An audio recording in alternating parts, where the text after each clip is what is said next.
How to delete recently visited pages on Facebook. So hello guys, welcome back to my YouTube channel. In this quick tutorial, I'll be showing you how you can easily delete recently visited pages on Facebook. So first thing, just head over to your Facebook application and click on the profile section at the top right corner.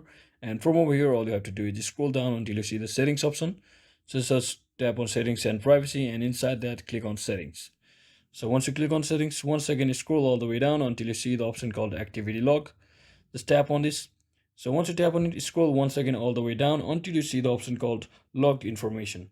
So click on this drop down menu, and from over here you can see the option called search history. So click on this manage search button over here, and here you'll be shown all of the pages or posts you have visited, and you can simply click on them and click on delete button over here and simply delete it. And you can also practically delete it from the recycle bin as well. So that is exactly how we do it, guys. I hope this video was helpful. If it was, don't forget to like and subscribe to the channel. See you on the next one.